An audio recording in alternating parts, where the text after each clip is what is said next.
सकाळच्या घाईगडबडीत आणि झटपट होणारा नाश्ता कमी साहित्यात तयार करणार आहोत. चला तर मग आपण बघूया. यासाठी काय करायचं, सोयाबीनची वडी घ्यायची, ती बॉईल करून घ्यायची आहे 5 मिनिटासाठी.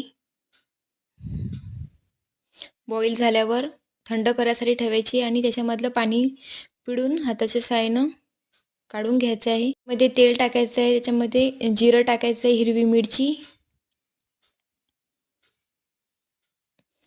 हळद टाकायची आहे, लाल तिखट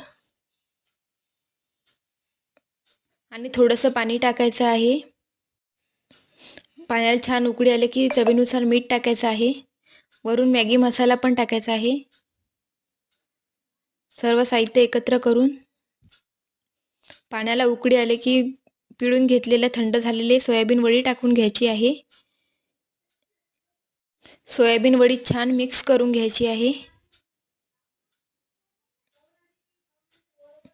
वरून कोथिंबीर टाकायची आहे. ही वडी खूप छान लागते आणि चविष्ट खूप आहे. हा हेल्दी ब्रेकफास्ट आहे, तुम्ही एक वेळ नक्की करू शकता. चला तर मग माझ्या व्हिडिओला लाईक करा, शेअर करा आणि सबस्क्राईब करा आणि कमेंट करा कसा झाला नाश्ता.